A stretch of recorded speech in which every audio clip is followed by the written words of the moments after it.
소개해 주시고 특강 본격적으로 시작하도록 하겠습니다.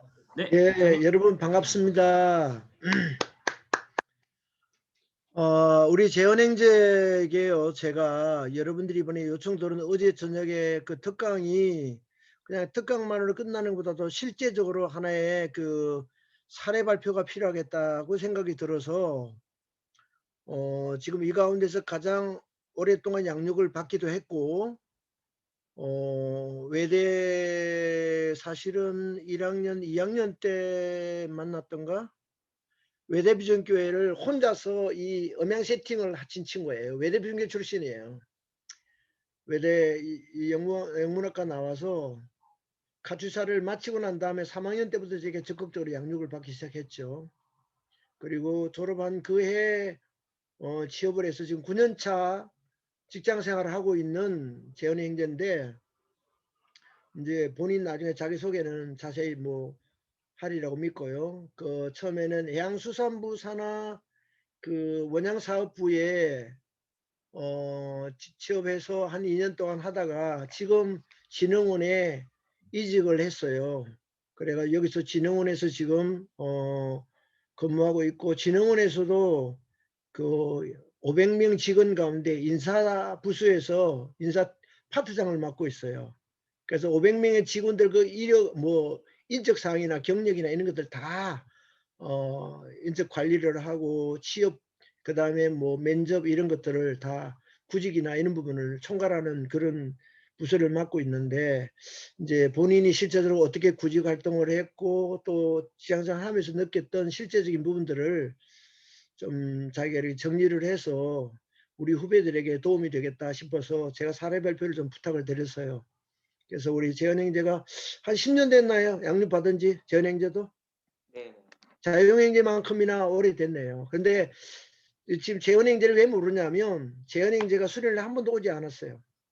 수련회 이리 동안 오지 않고 내한테 오래 양육받은 친구는 지금 재헌행제 처음이야. 그래서 재헌행제처럼 수련회 한 번도 참석을 안 해도 양육은 계속 받을 수 있는 사람도 있구나 하는 걸 또 다른 사람이 용감하게 생각할 것 같아서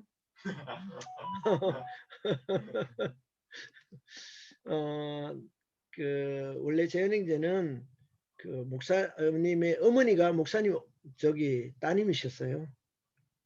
엄마 아빠가 다 교사였는데 지금 두 분 다 정년 퇴임하시고 그래서 지금도 그 오송 천안에 있는 청주인가요? 오송에서 이제 있고 직장생활하는데, 우리 서로다 직접 만나지 못했지만 인터넷으로 오늘 1시간 동안 여러분들에게 자기 이제 경험을 좀 이야기해주고 실제적으로 아마 도움이 되지 않을까. 또 우리 같이 훈련받는 선배이고 또 같은 공동체의 일원이기 때문에 많이 유익한 시간이 되리라고 생각됩니다. 앞으로는 또 제2회, 제3회 이런 그 후배들을 위한 그런 사례 발표도 실제로 들을 수 있는 그런 기회들이 있기를 바라겠습니다. 우리 재헌행제 준비한 거 좀 강의할 때 여러분 환영한다는 뜻으로 박수로 환영하겠습니다. 예, 감사합니다.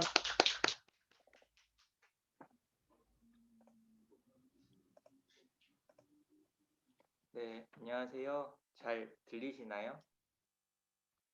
예, 그 목사님께서 저희 가정사까지 이렇게 소개를 해주셨는데 소개받은 양재은입니다.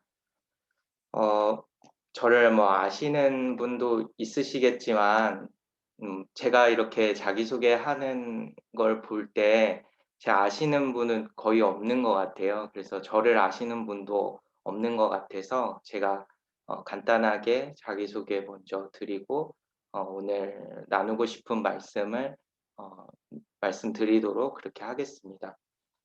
저는 이제 외대 공육학번으로 이제 학교에서 외대 비전교회도 출석을 했었고 목사님께도 양육을 받았습니다.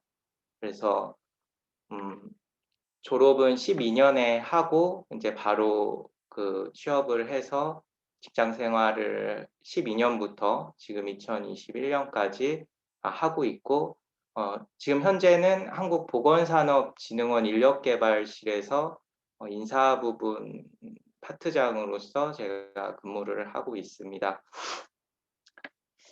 처음 목사님께서 수련회에서 직업에 대한 이야기를 좀 해 줬으면 한다고 이렇게 말씀을 해 주셔서 들었을 때 제가 제 스스로 성공적인 직장 생활을 하고 있지 않다고 생각했기 때문에 선뜻 이렇게 하겠다고 말씀드리기가 굉장히 어려웠습니다. 그 말은 저도 지금 여러 시행착오를 계속 겪고 있고 제가 오늘 드리는 말씀이 또 반드시 정답이 아닐 수 있고 어제 이렇게 강의해 주신 목사님처럼 제가 이 부분에 대해서 어떤 인사이트를 굉장히 가지고 있지는 못한다고 생각을 해서였습니다.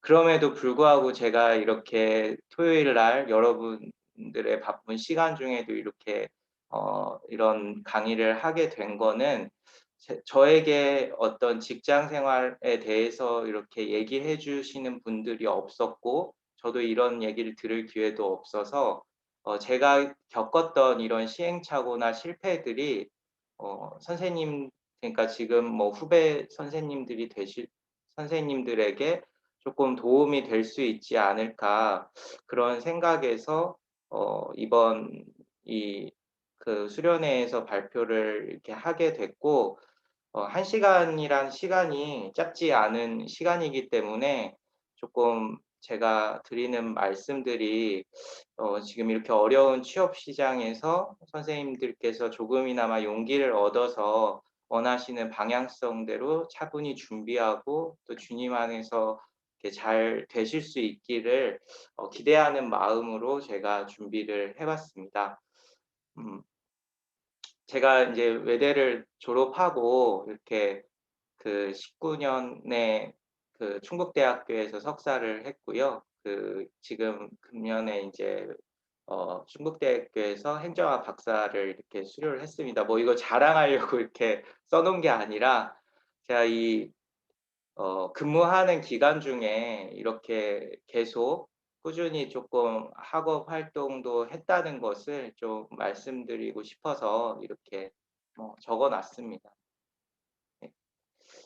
그래서 뭐 지금 직장 생활에 대해서 말씀드리기 전에 지금 수련회에 참석하신 대부분의 선생님들이 인제 아직 대학 생활 중이고 또 구직 활동 중이시라고 해서 제가 저의 대학 시절에 대한 이야기를 좀 간단히 하면서 이야기를 시작하고자 합니다. 어 저는 뭐 직장 생활뿐만 아니라 대학 생활도 굉장히 남들보다 나이스하고 이렇게 성공적으로 했다고는 좀 말씀드리기가 어려울 정도로 어 학창 시절을 여러 가지 힘든 과정 속에서 보냈습니다. 그게 뭐 재정적으로 힘들거나 뭐 그런 부분이 아니라 제 스스로에 대해서 어떤 자격지심이라든지 열등감, 뭐 외부하고의 이런 고독 이런 부분에 있어서 굉장히 자유롭지 못했었고요. 그래서 제가 대학 생활 동안 가장 많이 한 생각은 '내가 해서 될까?'라는 이런 질문이었습니다. 학창 시절에 뭐 학교 친구들뿐만 아니라 다양한 이런 친구들을 만날 수 있는 기회가 있어서 인제 만날 때마다 자격지심과 이런 열등감에서 항상 이렇게 사로잡혀져 있었습니다. 그것은 뭐 외모라는 측면 또 뭐 대학교 때는 이제 어떤 학벌이라는 측면 그리고 뭐 부모님의 자산 뭐 여러 가지 것들이 있었는데 지금 생각해 보면 그 친구들이나 저나 뭐 거의 비슷비슷한 수준이었던 것 같아요. 근데 그 당시에는 그런 뭐 이런 여러 차이들에 의해서 그것이 저에게 굉장히 크게 느껴졌었고 어 그런 것들에 인해서 어떤 대학 생활을 조금 더 도전적으로 하지 못했던 부분이 있었던 것 같습니다. 그래서 '실패하면 어떡하지? 내가 지금 이 시점에 대학교 2 학년에 뭐 군대에 있으면서 또 아니면 대학교 4 학년의 취업 준비 시즌인데 내가 지금 이 과정을 위해서 뭐 나의 시간을 얼마만큼 투자하고 또 이런 노력을 했는데 그거에 대한 보상이 없으면 어떡하지? 내가 이런 걸 했는데 실패하면 어떡하지? 그래서 저는 굉장히 안정적으로 제가 할 수 있는 일만 찾아서 했습니다. 뭐 주변에서는 뭐 여러 가지 것들을 많이 이제 대학 시절에 많이 경험을 하고 준비를 하는데요. 뭐 행정고시를 준비한다든지 아니면 뭐 회계사나 세무사 이런 전문 자격증 뭐 이런 고시를 준비한다든지 그런 친구들은 어떤 그런 목표를 가지고 이렇게 나아가는데 저는 사실은 그거를 할 용기가 없었습니다. 왜냐하면 내가 남들보다 똑똑하지도 않고 내가 공부를 그만큼 잘한다고 생각하지도 않았기 때문에 그런 것들을 어떤 시도조차 해서 안 되면 '너무 그 피해가 크지 않을까?' 그런 생각에 인제 많이 도전을 하지는 못했던 거죠.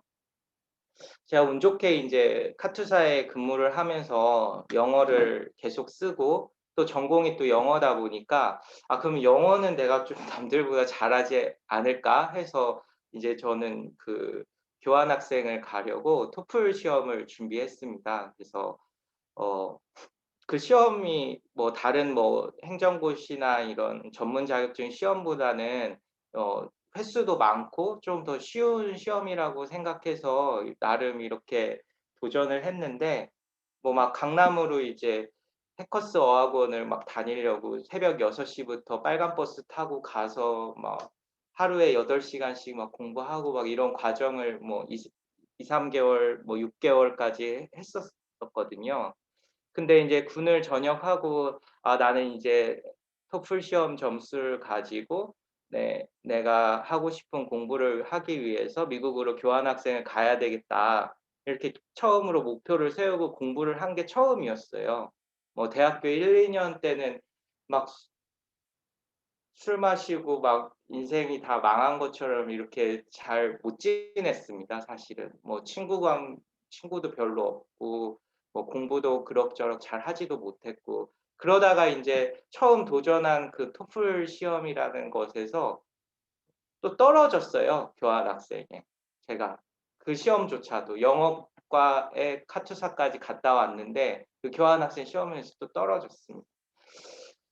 음 이제 3 학년 때 인제 그렇게 처음 도전한 공부에서 실패를 맛보고 또 좌절을 엄청 했어요. '아 나는 이제 잘 안 되나 보다. 나는 도대체 뭔가.'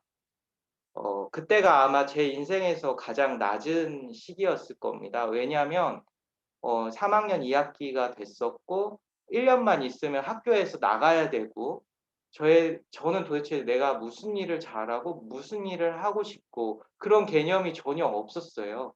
근데 이런 불확실성 속에서 그냥 밖으로 내던져진다는 생각이 저를 굉장히 무섭고 힘들게 했습니다.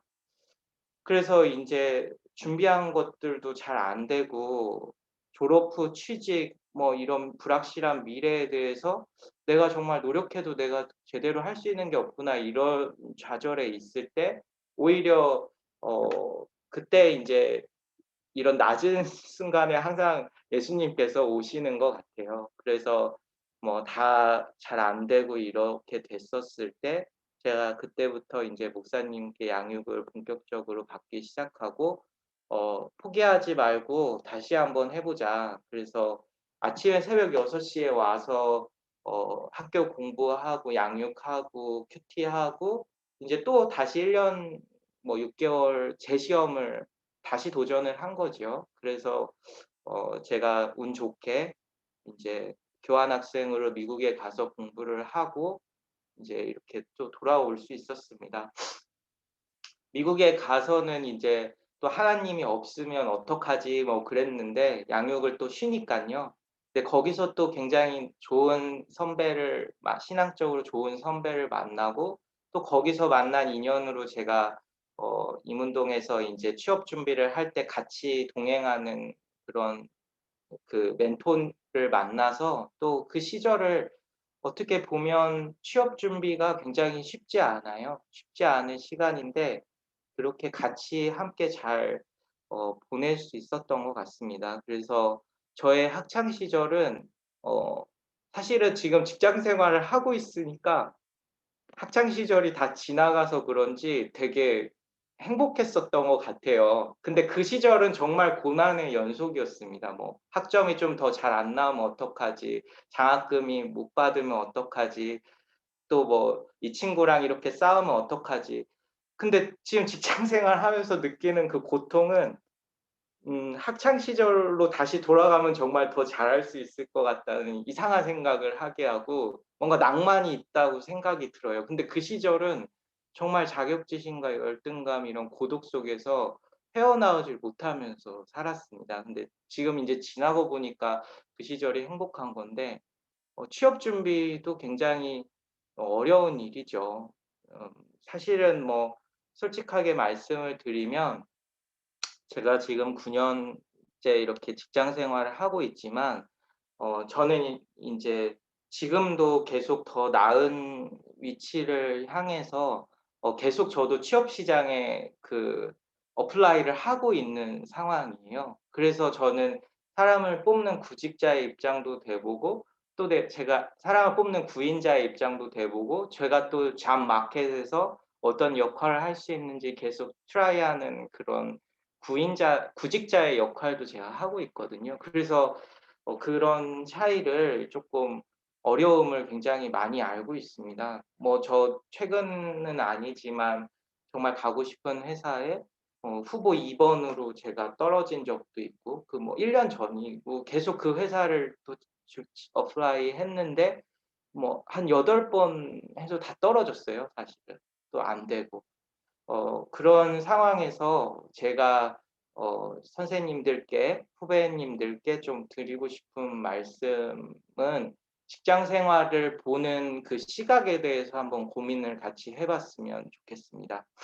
제가 이렇게 어렵게 직장 생활을 시작을 했는데 왜 이렇게 지금 하는 일에 있어서 불만족스러운지 그거에 대해서 저는 고민을 굉장히 많이 해 봤습니다. 이게 그 이유는 이 한국 사회에서 직업이 갖는 의미가 단순히 생계 유지 수단 외에 굉장히 큰 의미를 갖습니다. 직업은 제가 서두에 선생님들께 첫 자기소개를 할 때부터 제가 어느 기관에서 무슨 일을 하고 있다고 이렇게 표현하는 게 거의 한국밖에 없을 거예요. 뭐 미국이나 이런 데는 내 취미가 뭐고 뭐 이렇게 개인의 어떤 성향을 이나 취미나 뭐 관심사를 얘기하는데 저희는 자기소개할 때부터 "저는 어디에서 근무하는 누구입니다." 이렇게 하지 않습니까? 뭐 한국 사회의 특징이기도 하고요. 그리고 또 대부분의 직장인들이 잠자는 시간을 제외하면 거의 하루의 반 이상을 그 직장 생활 속에서 보냅니다. 거기에 이루어진 커뮤니티와 그 산업에 근무하는 사람들하고만 만나요. 굉장히 한국 사회는 특이하게 직장의 의미가 큽니다. 그래서 좋은 사람들하고 좋은 나이스한 그룹에 들어가 있어야 생각하는 것도 또 말하는 것도 이런 게 다 그 사람들의 영향을 받기 때문에 어떤 집단에 이렇게 소속되는지가 또 굉장히 큰 의미를 갖습니다. 그래서 저 또한 남들이 굉장히 선망하는 직업 또 그런 그 엘리트들이 근무하는 집단 이런 곳에서 근무하고 싶었습니다. 들어가고 싶었고요. 근데 학창 시절에 이렇게 경험한 것처럼 이런 세상은 굉장히 경쟁 사회고 구직 시장 역시 수요와 공급에 의해서 외부에 의해서 저의 가치가 결정되는 그런 경쟁 시장입니다. 많은 사람들이 이렇게 선망하는 직업, 예를 들어서 뭐 의사나 검사, 교수 뭐 이런 거는 이런 직업들은 굉장히 극소수만 또 할 수 있고 그 직업군에 들어가기 위해서는 굉장히 진입 장벽이 높고 전문성을 또 요구합니다. 선생님들이 의대를 다니지 않는데 의사가 되고 싶다고 의사가 될 수 있는 게 아니잖아요. 뭐 사법고시가 없어졌는지 모르겠지만 뭐 그 시험을 통과하지 않고 검사가 될 수는 이제 물리적으로는 불가능합니다. 이렇게 어 내가 하고 싶은 일, 내가 좋아하는 일이라고 생각을 해서는 그 답을 찾기가 굉장히 어렵습니다. 왜냐하면 제가 선생님들께 뭐 후배님들께 "아 무슨 일 좋아하세요? 무슨 일 잘하세요?"라고 이렇게 물어보면 어떤 후배님 하나 "제가 잘하는 일은 제가 좋아하는 일은 뭡니다." 이렇게 자신 있게 말하실 수 있는 분이 적을 것 같아요. 왜냐하면 저도 그렇고요. 왜 그러냐 하면 이 질문 자체가 굉장히 그 어떻게 보면 추상적입니다. 이 선생님들이 모든 직업을 다 경험해 보지 않고는 자기가 좋아하는 일이나 잘하는 일을 판단하기도 어렵고, 실제로 그런 일에 그런 잡에 그 직업군에 들어가서 그 일을 해 보면 지금 내가 좋아하는 일, 잘하는 일이라고 생각했던 게 굉장히 또 달라지게 됩니다. 제가 그거를 실제로 경험을 했고요. 뭐 제가 경험한 분야가 인제 공공 부분밖에 안 되기 때문에 제가 무슨 사기업 분야라든지 뭐 다양한 사업군에 대해서 전반적으로 다 이해를 하고 있다고 이렇게 말씀드리기는 어렵지만, 저는 굉장히 그 직업 가치에 직업의 안정성이란 부분에 큰 가치를 뒀고, 그래서 제가 공공 부분에 계속 들어와서 이렇게 일을 하면서 '아 나는 이런 일을 하면 잘하겠지. 나는 이런 일을 좋아해.' 하고 했던 일들이 막상 그 일을 제가 해 보면 그게 제가 생각했던 거랑 너무 다른 거예요. 그니까 우리가 단순히 내가 좋아하는 일, 내가 잘하는 일 이렇게 접근해서는 쪼끔 자기가 정말 하고 싶은 일을 찾기가 쉽지 않다는 게 제가 경험해서 내린 결론입니다. 그래서 직업을 인제 선택을 앞두고 계신 선생님들께는 쪼끔 다른 어떤, 물론 잘하고 자기가 가치를 두고 있는 뭐 좋아하는 일도 중요하지만 다른 관점에서 쪼끔 자기의 가치를 좀 바라보는 그런 시각의 전환이 좀 필요한 것 같습니다. 그래서 이거는 실제로 제가 해 봤어요. 이렇게 매트릭스를 그려서 실제로 했는데 어 이런 변수들을 사실 이런 나의 직업의 가치에 대해만 두지 않고, 그러면 내가 그 시장성, 그 분야에 대해서 경쟁력이 있는가에 대해서 한번 질문해 보고, 그리고 인제 또 하나의 어떤 변수는 그 시장이 계속 지속 가능하고 성장하고 있는가, 이런 부분들이 앞으로 미래의 잡을 구하실 때 굉장히 봐야 되는 중요한 이슈입니다. 그래서 저는 사실 나의 직업의 가치는, 저는 부모님이 다 교사였고 굉장히 안정적으로 살았어요. IMF나 이런 거 뭐 고통 없이. 그래서 저는 '직업은 쪼끔 안정성이 높아야 된다.' 그런 가치관을 갖고 있었습니다. 그리고 뭐 또 남들보다 막 되게 빈곤하게 살고 싶진 않았어요. 뭐 이게 저는 신앙적으로 맞는 의사결정인지는 모르겠는데, 제가 직업을 선택할 때 있어서는 급여 수준도 좋았으면 좋겠다고 생각을 했어요. 저는 솔직한 마음입니다. 왜냐하면 이게 시장에서의 나의 가치를 인정해 주는 거기 때문에. 그리고 어 사회적으로 좀 인정받았으면 좋겠어요. 이거는 저는 양육을 오래 했지만 제가 믿음이 그렇게 이제 후배님들보다 좋지 않을 수 있습니다. 이거 저는 정말 제 개인적인 그냥 시각이고요. 저는 남들한테 아쉬운 소리 하고 이런 것보다는 남들이 쪼끔 나를 알아주고 대우받았으면 좋겠다고 생각을 했어요. 그리고 또 일이 내가 잘하고 좋아하는 일이었으면 좋겠다고 이렇게 기초적으로 이렇게 저의 직업 가치를 이렇게 생각해 봤습니다. 그런데 제가 현재 지금 한국보건산업진흥원 인사부서에 뭐 한 6년 차, 7년 차 이렇게 근무하면서 제가 채용 업무도 이렇게 담당을 해 봤습니다. 담당해 보면 저희 회사의 인제 일반 그 경영 지원, 제가 들어갔던 이런 경영 지원으로 하면 100대 1 이에요, 경쟁률이. 기본적으로 경쟁률이 100대 1 입니다, 공공기관. 저도 100대 1을 뚫고 들어갔고요. 뭐 평균 경쟁률로 하면 한 30대 1 되는 것 같아요, 이번 2020년. 그 30대 1 굉장히 뭐 낮은 경쟁률은 아니죠. 근데 그렇게 이렇게 힘들게 이런 경쟁률을 100대 1의 경쟁률을 뚫고 합격하는 사람들 중에 1년 안에 퇴사하는 사람이 꽤 돼요. 뭐 작년에는 2명이 1년 안에 퇴사했습니다. 저희가 자연 퇴사율을 보면 3년 평균이 14명에서 17명이에요. 그냥 그만둡니다, 직장을. 왜 이렇게 어렵게 들어가도 그만두는지 뭐 여러 가지 자기의 직업 가치에 대해서 다르겠죠. 하지만 그게 뭐가 문제인지 좀 고민해 보면 우리가 너무 아이같이 조금 생각한다는 경향이 있어요.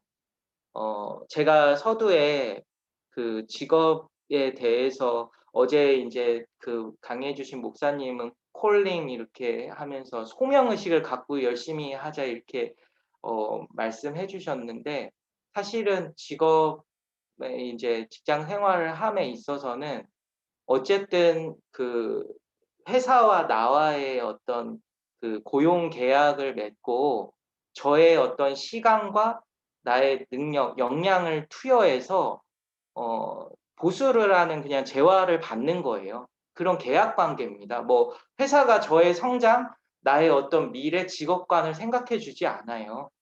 그거는 굉장히 내가 이 회사 들어가서 나의 어떤 꿈을 펼치고 내가 남들한테 도움을 주고 뭐 나의 어떤 삶의 의미를 찾고 일의 즐거움을 찾는 거는 약간 좀 아이 같은 그런 생각입니다. 회사는 정말 하기 싫은 일을 시켜도 그 일을 해내야 돼요. 왜냐하면 돈을 받고 보수를 받고 하는 거니깐요.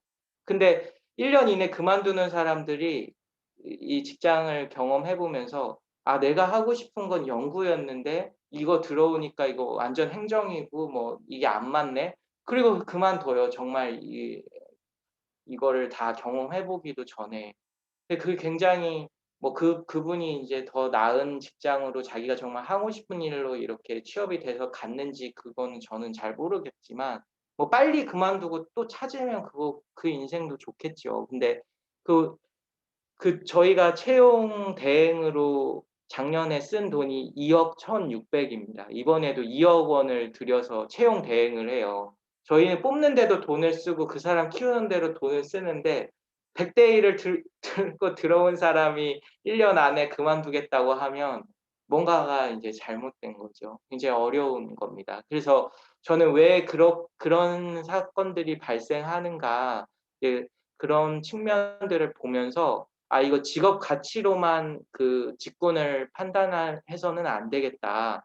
그래서 나의 시장에 있어서의 나의 경쟁력, 그리고 시장에서의 그 시장의 성장성에 대해서도 우리가 직업을 선택할 때 좀 고민해 볼 필요가 있다고 생각이 들어서 이렇게 매트릭스를 구성을 했습니다. 좀 전에 말씀드린 것처럼 이 시장에서의 나의 경쟁력을 판단을 해 봐야 됩니다. 저 역시 최종 면접에서도 여러 번 떨어져 봤고요.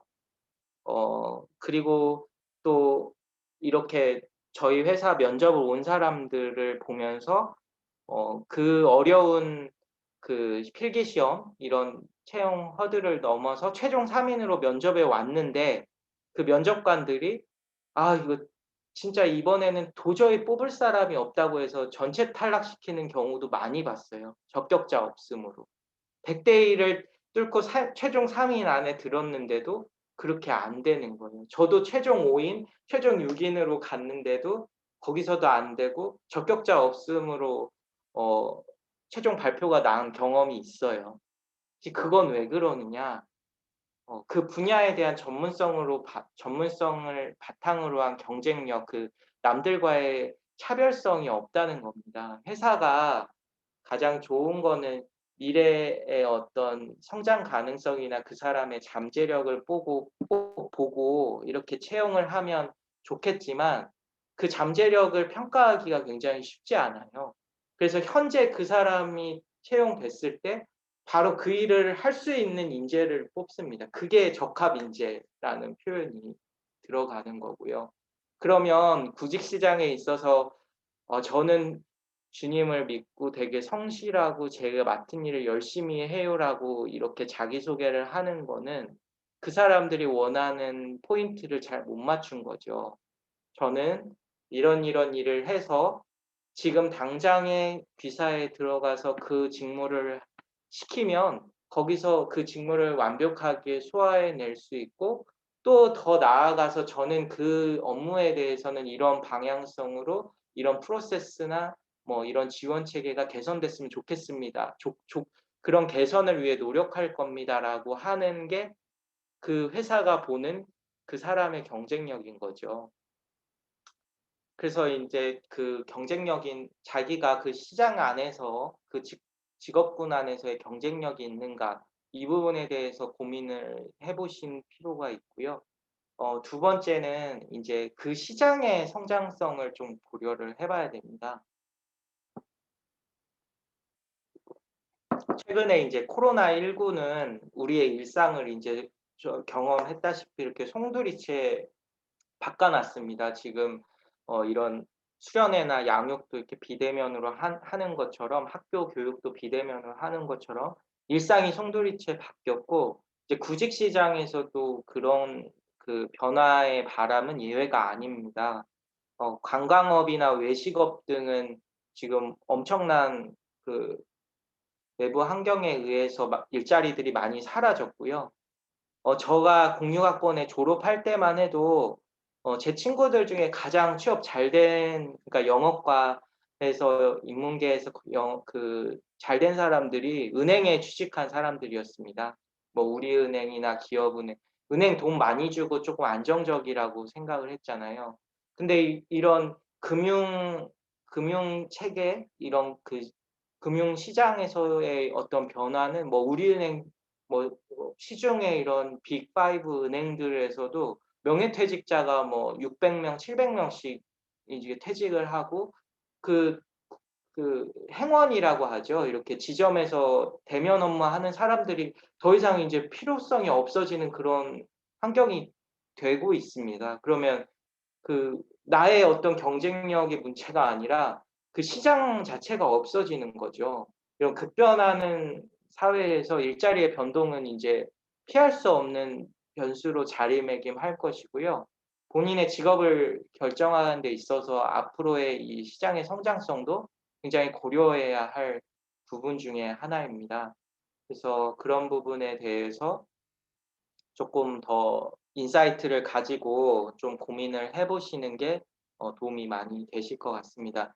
제가 직접 이거를 실제로 한번 그려 보세요. 막연하게 '아 나는 뭐 100개 써서 되는 데 가야겠다.' 이렇게 저도 첫 직장은 그렇게 해서 잡았는데 이렇게 막연하게 '나는 무슨 일을 하지?' 이렇게 생각하는 것보다 실제 그걸 글로 써 보고 내가 하고 싶은 일 또 내가 되고 싶은 직업군을 이렇게 나열을 해 보고 그거에 대해서 어떻게 내가 경쟁력이 있는지 판단을 해 보면 굉장히 좀 의외의 결과가 나오실 수도 있습니다. 저는 사실 이 나의 경쟁력이나 시장의 성장성 부분을 제외하고 나의 직업 가치만 가지고 가중치를 100% 해서 이 매트릭스를 처음에 그려 봤었는데요.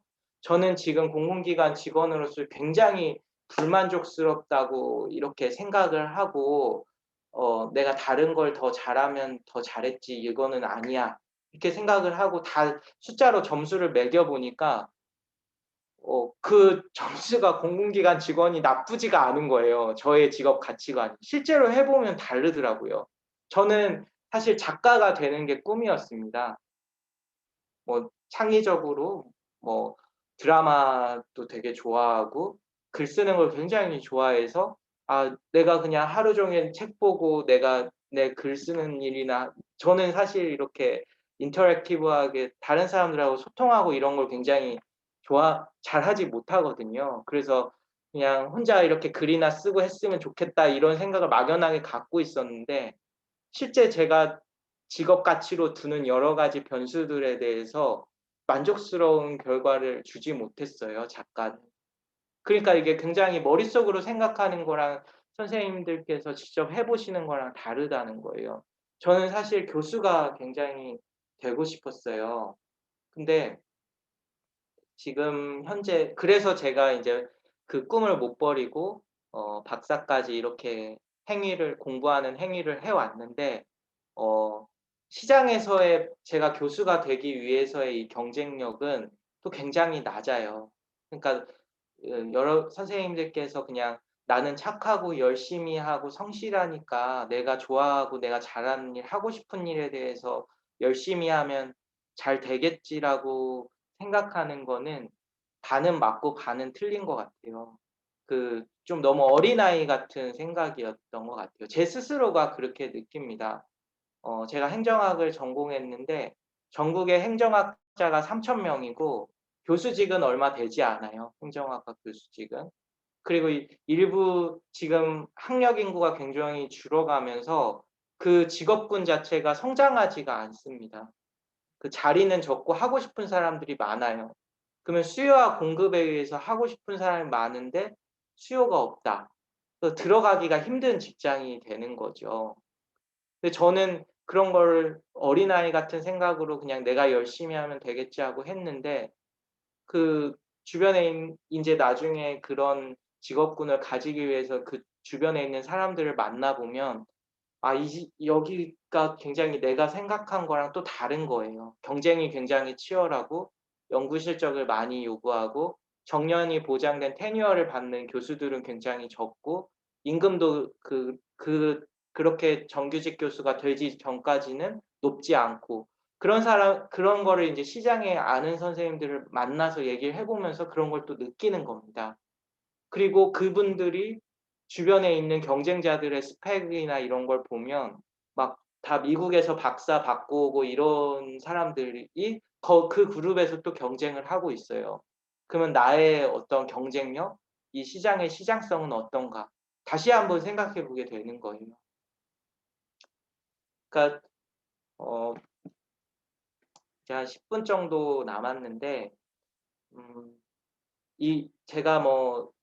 제가 고민하고 제가 느끼고 했던 부분들이 정답이 아니고 저도 계속 도전하지만 실패하는 삶을 살고 있습니다. 근데 이런 것들을 이렇게 말씀드리는 거는 여러분들이 쪼끔 시행착오 적게 고민하시고 또 어 미래에 대한 방향성을 좀 찾아가시는데 제가 실제로 해 보니까 이런 방법들이 도움이 됐기 때문에 말씀을 드리는 부분입니다. 그래서 이 부분은 나중에 어떻게 한번 해 보시면 좀 좋으실 것 같아요. 이런 가중치를 꼭 40, 40, 20 이렇게 둘 필요는 없어요. 본인이 쪼끔 더 중요시 여기는 거에 대해서 뭐 60, 20, 20 이렇게 가중치를 둔다든지 가중치를 달리해서 자기가 쪼금 더 가치관을 두는 거에 따라서 이렇게 점수를 매겨 보면 이 계량화해 보시면 쪼끔 그 감이 더 잘 잡히실 거예요.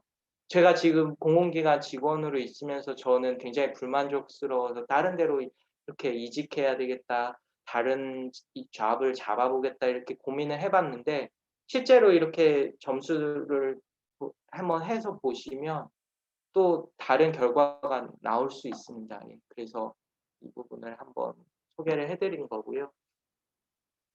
그래서 제가 인제 느끼기에 음 어 지금 취업을 준비하시거나 사회 초년생이시거나 하신 선생님들은 이렇게 쪼끔 이런 부분에 있어서 좀 고민을 해 보시고 노력을 하시는 게 도움이 되실 것 같아서 좀 마지막으로 무엇을 하면 좋을지 그런 부분에 대해서 좀 기술을 해 놨습니다. 근데 이거는 뭐 저도 실제로 지금 굉장히 잘하고 있지 못하고요.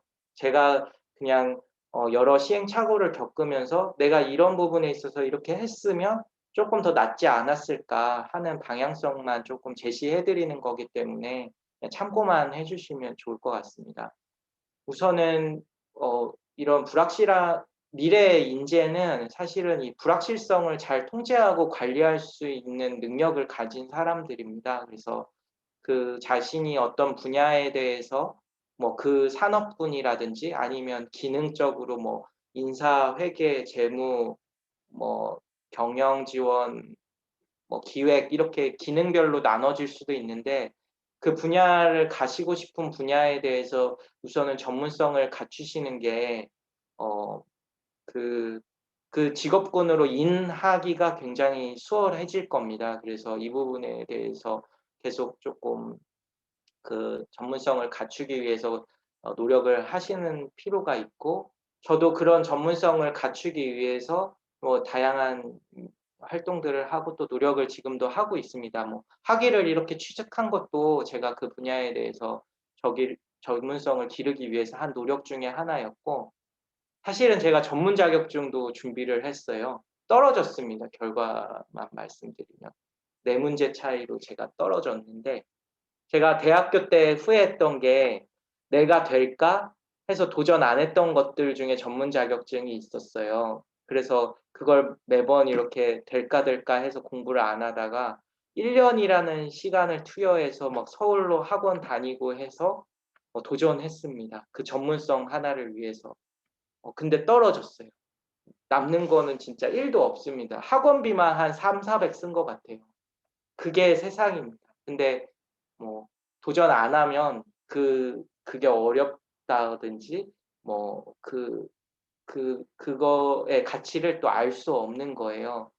제가 학교 다닐 때 석박사 하는 친구들은 취업 안 돼서 그냥 도피하려고 하는 학생들이 대부분이었습니다. 그래서 저는 생각에 '아 돈 내고 무슨 석박사를 해. 그거 뭐 무슨 소용이 있어.' 제가 박사까지 이렇게 공부하면서 느낀 거는, 야 석사 박사 하는 것도 쉽지 않답니다. 해 보지 않고는 아무도 몰라요. 그러니까 그냥 주변에서 보고 뭐 이러니 저러니 하기보다는 본인이 그 전문성을 갖추기 위해서 다양한 활동들을 해 보면서 또 실패하고 거기서 느끼는 어떤 인사이트를 가져가실 필요성이 있다는 부분을 좀 말씀을 드리고요. 근데 본인이 이렇게 기회비용이라고 하죠. 저희가 인생을 살면서 항상 고려해야 되는 게 기회비용인데, 모든 걸 도전해서 다 해볼 수가 없어요. 저는 그 전문 자격증을 위해서 1 년을 공부하면서 제가 스트레스 받고 일에 더 투입하지 못하고 돈 들이고 내 시간 들이고 했던 게 저의 기회비용입니다. 근데 실패했기 때문에 그거는 없어졌어요 다. 제로입니다 아무것도. 그래서 인제 자기가 가능성 있는 것부터 전략적으로 도전하는 게 중요한데, 모든 분야를 다 도전해 볼 수가 없기 때문에 관심 분야에 있어서 다양한 멘토를 두시는 것을 또 권장을 드립니다. 실제로 그 일을 하고 있는 사람이면 제일 좋고요. 뭐 교수가 되고 싶으면 교수님께 물어보면 좋고, 아니면 교수가 되기 위해서 그 직군에 어플라이하고 있는 친구들이어도 좋습니다. 그 분야를 간접적으로나마 아니면 직접적으로 경험하고 있는 사람들한테 물어보시는 게 좋아요. "아 내가 막연하게 나는 이런 일 하고 싶은데 저런 일 하고 싶은데." 그 실제로 하시고 있는 사람들한테 얘기를 들어보면 굉장히 그 직업에 대해서도 좀 분명해질 뿐만 아니라 어려운 점도 느끼고 자기가 그 일이 정말 가능성이 있는지도 살펴볼 수 있기 때문에, 관심 있는 분야가 있으면 그 분야에 대해서 다양한 멘토를 좀 가질 수 있게 이렇게 노력하시는 부분이 도움이 될 수 있을 것 같고요. 마지막은 이제 뭐 제 개인적인 생각입니다. 그 한번 이제 평생 직장이라는 개념이 없어지고 있고, 공공 부분은 굉장히 안정적인 부분이어서 뭐 정년이 보장되고 이런 부분이 있지만, 본인이 어떤 직업 의식이라든지 자기가 그 자기 삶의 의미를 이런 직업에서 찾고 싶으신 분들은 아마 뭐 어느 직군에 들어가더라도, 산업군에 들어가시더라도 공부하는 자세를 계속 가지실 필요가 있는 것 같아요. 왜냐하면 이렇게 환경 변화가 굉장히 심하기 때문에 언제 그 직업이 없어질지 모르고, 뭐 그런 준비가 돼 있지 않으면 그냥 밖으로 이렇게 내던져지는 상황을 경험하실 수도 있기 때문에 공부하는 자세를 가지시는 게 도움이 될 것 같습니다. 저도 이렇게 말을 해 놓고 어제 너무 피곤해서 잠자고 오늘도 뭐 해야지 하고는 또 지금 이거 하기 전까지 잤어요. 그냥 막 회사 다니는 게 굉장히 피곤합니다. 뭐 이렇게 어려운 일 하는 건 아닌데 주말에 막 8 시간 9 시간씩 잠만 자요. 공부해야 된다 생각하고 무슨 짐 로저스 책을 막 빌려 놓고 '이번 주말엔 이 책을 읽어야지. 여기서 어떤 인사이트를 얻어야지.' 뭐 이렇게 생각을 하면서도 네, 잠만 잤습니다.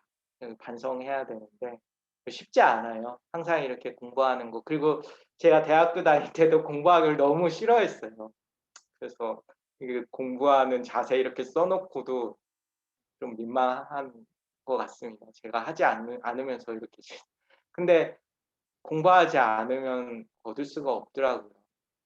정말 그 운동하고 공부만큼 노력에 대해서 어 보상을 이렇게 우상향하는 그래프로 주는 게 별로 없어요. 세상 살아보시면 아시겠지만 직장 생활은 내가 100을 투여한다고 해서 100의 보상 절대 못 받습니다. 공부는 100을 투여하면 뭐 10, 20을 받을 수 있을지언정 정말 쉽지 않습니다. 그래서 제가 뭐 마무리를 하겠습니다. 한 2분 남았는데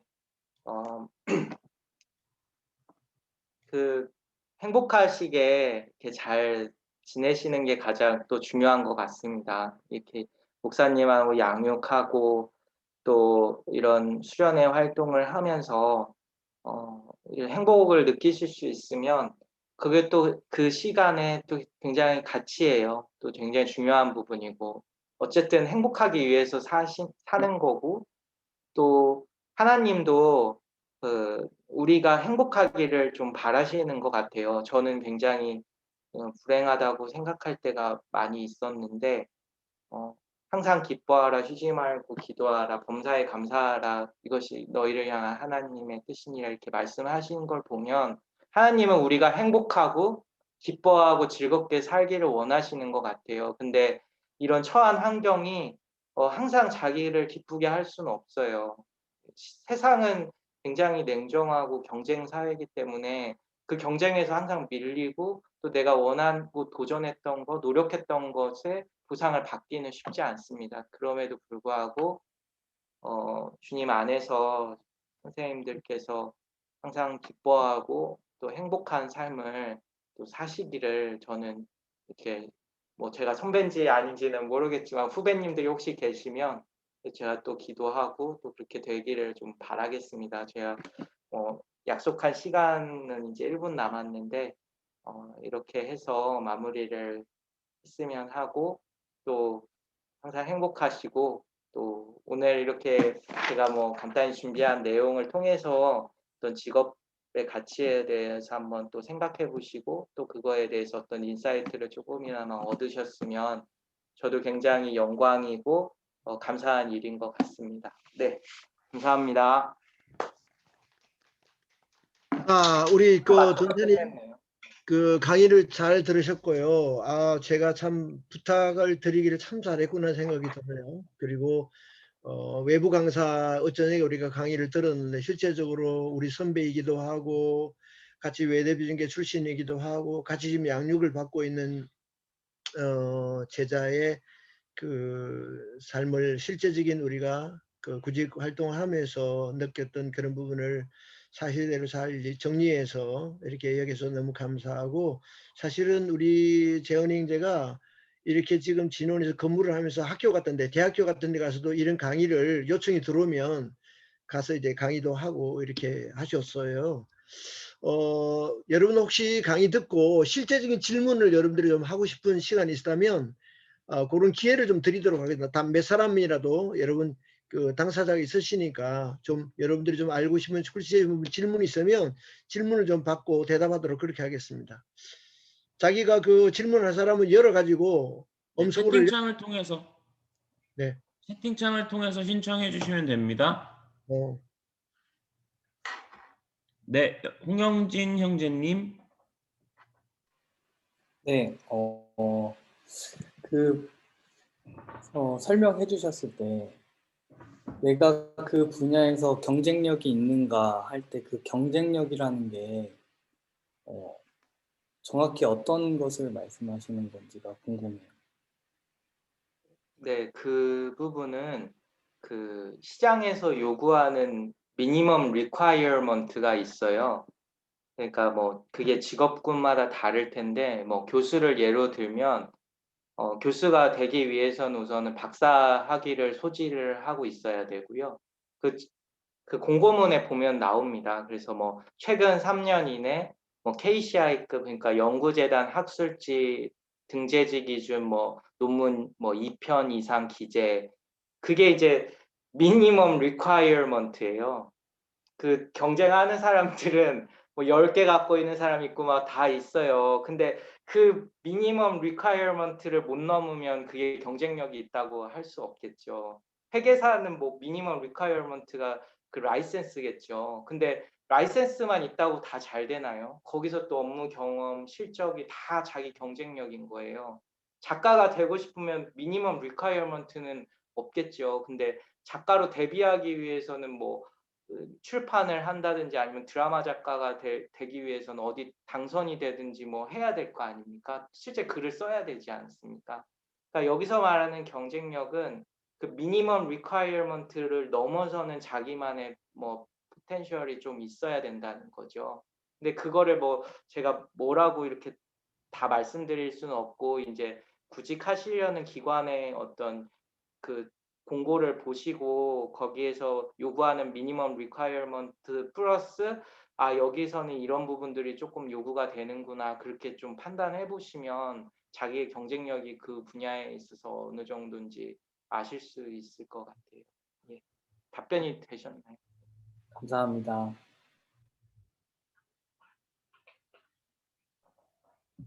네, 혹시 또 질문해 주시고 싶으신 분 있으실까요?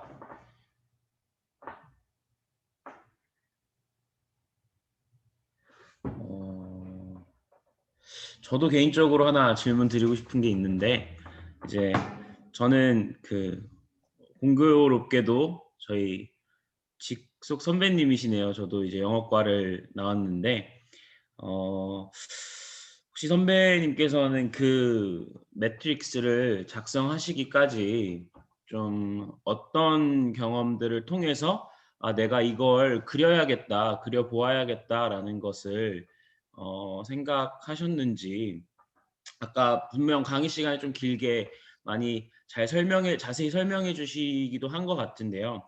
좀 어떤 걸 계기로 이걸 그려봐야겠다, 딱 이런 결정적인 계기가 있으셨는지 그거 한 번만 여쭤보고 싶습니다. 저는 사실 그 제가 첫 직장을 잡았을 때가 제가 4학년 2학기 졸업 전이었어요.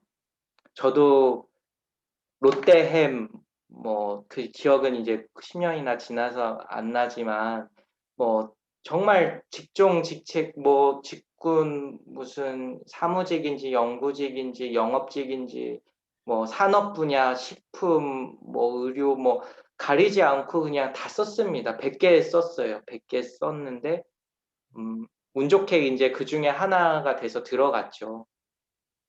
그 양재천이 이렇게 보이는 그 회사였는데 사무물산 빌딩에 이제 첫 직장에 들어 근무를 하면서 제가 생각한 직장 생활하고 너무 다른 거예요. 그 아침에 양재천에서 회사를 이렇게 걸어가면서 막 눈물이 나는 거예요. 내가 생각한 직장 생활이 이게 아닌데 뭐 갈굼도 심했고요. 그리고 뭐 내가 이거 하려고 여기 이렇게 들어왔나 그런 생각. 제가 근데 그 직장에서 3년을 버텼어요. 굉장히 거기서 인사이트를 또 많이 얻고. 그러니까 자기가 보는 시각이 애기면 그 전체를 아기처럼밖에 못 봐요. 그 애기가 성장해야 그래도 조금 다른 초등학생이 되면 초등학생 눈으로 보고 중학생이 되면 중학생 눈으로 보잖아요. 본인이 아기라는 걸 알아야 되죠. 최소한 3년을 버티고 이제 거기서 얻은 어떤 그 직업 경험으로 제가 지금 있는 그 공공기관으로 이직을 했어요.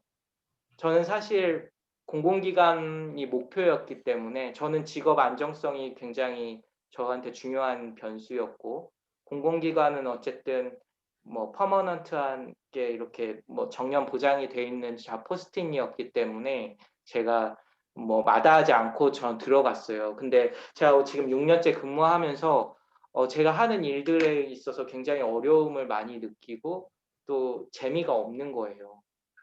돈을 받으니까 일을 하는 거지. 왜냐하면 인사 업무라는 게 남들하고 이렇게 커뮤니케이션도 많이 해야 되고 뭐 이해관계자들하고의 협상이나 이런 게 굉장히 많아요. 저는 사실 그런 일을 하고 싶지는 않았어요. 저는 작가가 되고 싶었고 글 쓰는 사람이 되고 싶었는데 그러다 보니까 이제 그 안정적인 직장이 있는데 다른 것으로 이렇게 도전을 해볼까 하는 고민을 굉장히 많이 했었고 그런 고민들 속에서 제가 하고 싶은 일이 그러면 넌 도대체 뭐지 해서 제가 다 적어봤어요. 그리고 거기서 원하는 거 뭐 이런 거 그리고 실제 내가 직업으로서의 가치를 뭘 두고 있는지 그런 거를 저도 막 머릿속에만 이렇게 맴돌고 있던 거를 이제 그런 결국 이런 걸 적은 거는 현실의 불만족 때문에 적은 거죠. 현실이 불만족스러웠으니까. 그래서 저도 지금 이 강의를 제가 목사님께도 계속 고사를 했던 이유가 이런 거를 하려면 어떤 이게 정말 베스트 웨이고 이게 그 극명하게 이 방법대로 하면 무조건 합격 뭐 막 안성번 막 그렇게 하면 그게 강의가 막 이 사람 진짜 나이스 야 역시 이 분야에 제일 우리 권위자 전문가고 역시 인사이트가 있다 이렇게 할 텐데 저는 지금도 막 헤매고 막 비참한 기분을 막 느끼면서 회사 생활하고 이런데 제가 뭐라고 이렇게 훌륭하신 후배님들 앞에서 뭐 이렇게 살으세요 저렇게 살으세요 할 가치 그런 존재가 아닌 거죠. 저도 계속 지금 실패하고 고민하고 하고 있기 때문에 그래서 제가 이걸 그린 거는 그냥 직답을 하면 제가 일하는 것에 만족감이 없었기 때문에 그렸습니다. 그려보니까 내가 굉장히 비참하고 이렇게 잘 안 맞는 일을 나한테 내 몸에 맞지 않는 옷을 입고 있겠구나 생각을 했는데 막상 그려보니까 그렇게 나쁘지가 않은 거예요. 거기서 또 오는 뭔가 인사이트가 조금은 있었어요. 그래서 제가 그 후배님들께 좀 드리는 말씀은 머릿속으로만 이렇게 생각해서는 답이 안 나와요. 정말 이 어려운 세상이지 않습니까? 한번 써보세요. 지금이라도 오늘이라도 실질적인 이건 프랙티스가 되는 겁니다. 뭐 돈 드는 거 아니니까 내가 하고 싶은 일이 뭔지 가고 싶은 방향성이 뭔지 한번 연필로 간단히 써보세요. 거기부터 시작입니다. 그러면 이제 그걸 쓰는 순간부터 고민이 더 조금 이렇게 가시적으로 되면서 더 나은 방향성을 좀 찾으실 수 있을 거라고 생각을 합니다. 이게 답이 되셨나요? 너무 길게 네, 감사합니다. 아니요. 저는 사실 다른 분들에 비해서 항상 좀 제 그 진로가 뚜렷했던 편인데 그렇기 때문에 이제 항상 이런 부분을 상담하게 되는 경우가 있으면 도대체 내가 어떻게 상담을 해줘야 하고 어떻게 말해줘야 할까? 뭐 나는 뚜렷했다라고 해주면 이제 자랑밖엔 사실 안 되는 경우들이 많더라고요. 근데 아까 그 PPT 화면을 보면서 와 이거는 어떻게 보면은 상담해줄 때 나에게도 어떤 단서가 될 수도 있겠다. 이렇게 해주면 되겠다라는 정말 큰 통찰력을 주셨기 때문에 그래서 한 번 더 혹시 어떤 계기로 이런 걸 그리게 되셨는지 여쭤봤던 겁니다. 너무 감사드립니다. 답변. 저 재은이 형제의 푸념을 제가 몇 년 동안 들어줬어요. 일주일에 한 번씩. 여러분 그래서 참 누군가의 내가 있는 이런 것들을 이야기를 하면 이야기를 잘 흡수해주고 들어주고 공감해주는 그런 멘토가 있고 그런 여러분 교제권이 있다는 게 굉장히 놀라운 축복이에요. 하루아침에 되지 않아요, 사람은. 그러니까 저는 이제 재현이 처음에 학교 다닐 때 1, 2학년 때 재현이 모습을 제가 알고요. 맨날 춤추러 다니고 놀러 다니고 그리고 외대 나오는 거죠. 외대 다니는 거 엄청 부끄럽게 생각했어요. 어디 나가서 나 외대 요인 글로벌 캠퍼스 다닌다 이야기도 안 했어요. 예. 그랬던 친구고 막 친구들은 다 부모님들도 훌륭하고 다 잘 나가고 막 돈도 많고 내가 양육받으라 그랬는데도요. 아주 그냥 드는 척. 근데 이상하게 꼭 무슨 꼭 나한테 와 나한테 동아리방으로 와. 근데 카츄샤 딱 갔다 오고 난 다음에 양육 받겠습니다 딱 그러더라고요. 근데 그때부터 정말 하나님 변화시키고 지금도 이야기해요. 목사님 내가 그때 목사님이 양육 받으면서 새벽 6시에 도서관에 가서 큐티하고 공부하고 해서 장학금도 놓치지 않고 계속 받았어요. 아무도 모르게 성적 장학금을 받으면서 군대 3학년 4학년 때부터 공부 정말 열심히 하고 그렇게 그 자술서를 아까 말한 대로 정말 100군데 정도로 썼어요. 이렇게 자기소개서를 어디든지 그러니까 오라는 데가 없었는데 딱 한 군데 오라는 데 간 게 그 진흥원이 진흥원 말고 저기 해양수산부 그 저기 있는 저 원양사업부에 들어간 거예요. 그래서 그래도 그 당시에 참 그래도 이렇게 취업이 돼서 지금 여러분 제가 이제 재은행제 자랑이 아니고요. 약 9년 동안 구직 생활 지금까지 직장 생활 하셨는데요. 한 번도 지각하지 않았어요. 한 번도 지각하지 않았어요.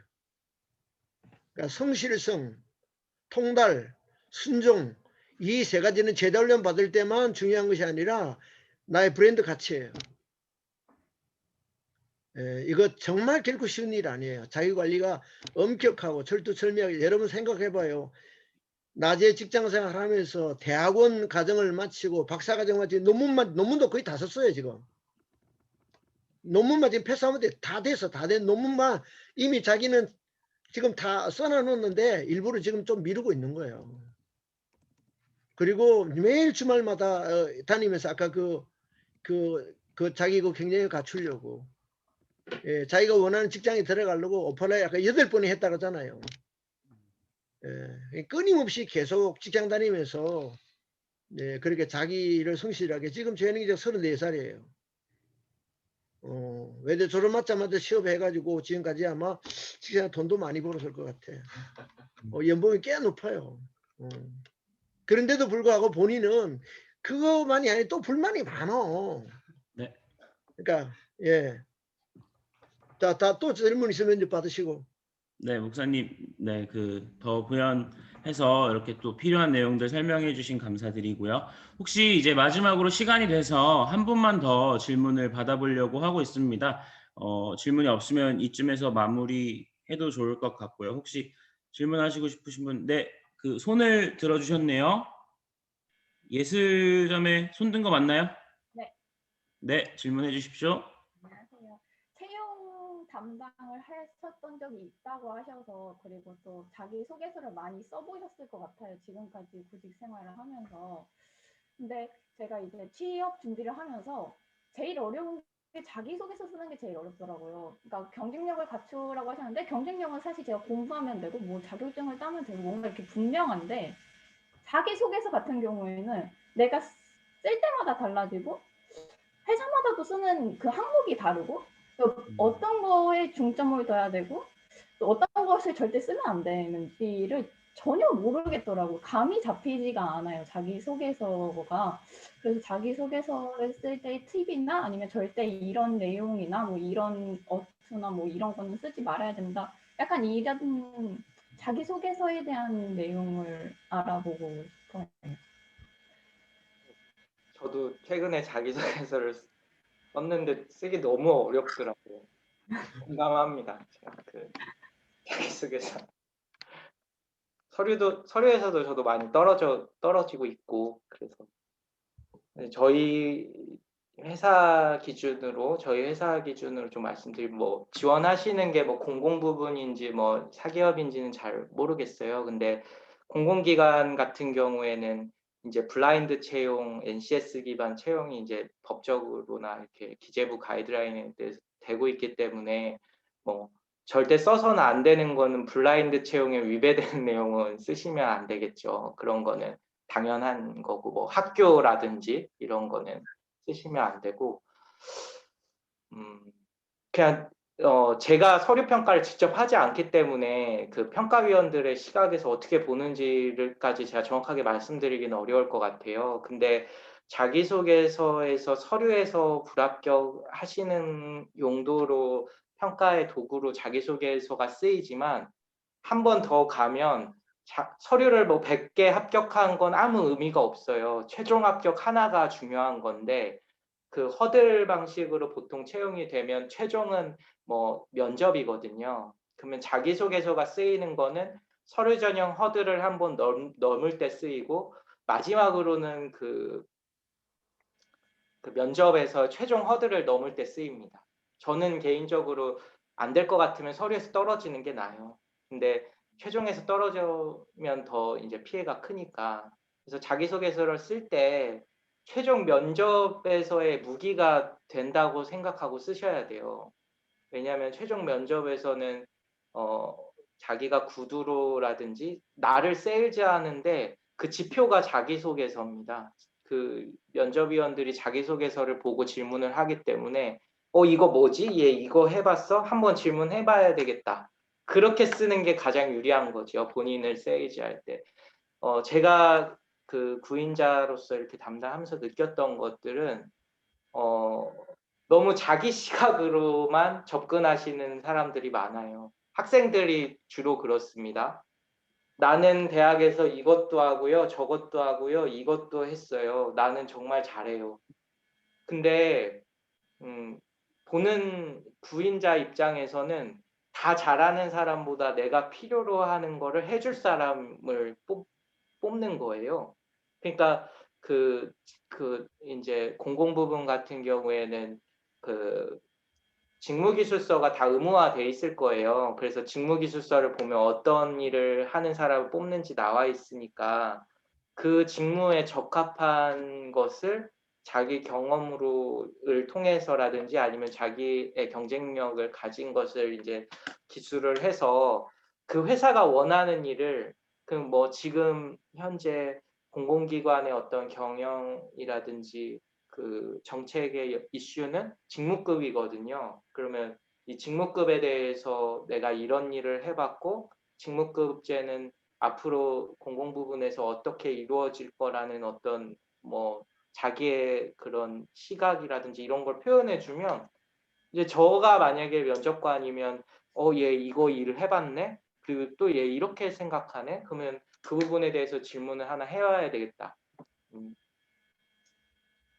그러니까 단순하게 그냥 단답으로 말씀을 드리면 본인의 시각에서 쓰시지 마시고 회사에서 이렇게 평가하는 사람의 입장에서 좀 시각의 전환을 해서 써보시는 노력을 하시는 게 조금 더 효과적이지 않을까. 우선 최종 합격이 갇힌 거죠. 서류를 뭐 많이 통과하고 서류 다 못 읽어요. 사실은 제가 솔직하게 그냥 뭐 다 읽는 데도 있을지 모르겠는데 뭐 어떤 기준에서 그냥 서류는 어차피 뭐 10배수라든지 뭐 적부 판정이기 때문에 그 허들은 그냥 넘어가시는 거가 안 되는 거는 어떤 다른 뭐 스펙이라든지 이런 게 좀 부족하실 수 뭐 모르겠어요. 그 여러 가지 요인이 있겠지만 그 자기소개서 쓰실 때 그 최종 합격을 바라보면서 가야 됩니다. 그래서 면접 때 질문을 하나라도 더 받기 위해서 이렇게 기술하시는 게 조금 더 효과적인 전략이지 않을까. 저도 100개 쓰고 이렇게 했는데요. 지금 잡이 없으신 선생님들은 100개 쓰는 게 당연할 수밖에 없어요. 근데 이제 저 같은 경우에는 지금보다 좀 더 나은 곳으로 가야 되는 방향성이니까 정말 내가 하고 싶은 일이나 정말 기다렸던 잡 포스팅을 찾아서 거기에 맞춤으로 지원하니까 저는 지금 현재 제 시각으로 답변 드리는 게 선생님한테 좀 안 맞을 수도 있을 것 같아요. 그래서 제가 제 시각이 아니라 이제 학부를 졸업하고 이렇게 그 직업 시장에서의 처음 도전하시는 분들 시각으로 좀 말씀을 드리면 그 시각으로 조금 기술하시는 게 좋으실 것 같아요. 뭐 대충 뭐 관심 없는 기업들은 조금 그 직업명, 그 회사명 이런 거 틀리면 무조건 탈락입니다. 그거는 고치시되 너무 거기에 막 이걸 막 잘 쓴다고 서류가 되고 그렇지는 않을 것 같아요. 그냥 그것도 어떤 자기랑 맞는 회사가 있는 것 같아요. 그 운이고 여러 군데 지원하시는 건 좋은데 정말 원하는 데가 있으면 그 최종 합격까지 생각하시면서 전략적으로 쓰시는 게 조금 더 효과적일 것 같습니다. 예. 네, 감사합니다. 그러면 저희가 네, 마지막으로 또 수고해주신 우리 강사님께 박수 한번 부탁드리고요. 그러면 이제 마지막으로 저희 목사님께서 재령제가 기도하죠. 재령제가 네. 기도하죠. 그럼 그렇게 하시죠. 재현 형제님 그러면은 기도해 주심으로 저희 모든 모임 마무리하도록 하겠습니다. 네, 하나님 아버지 감사합니다. 오늘 이렇게 추운 날씨 가운데서도 수련회를 진행할 수 있게 해주신 것 감사드립니다. 또 이렇게 좋은 수련회라는 어떤 이벤트를 통해서 좋은 사람들을 또 만날 수 있게 해주시고 또 주님 안에서 공동체로서 이렇게 모여서 함께 할 수 있는 좋은 시간 허락해 주신 것 진심으로 감사드립니다.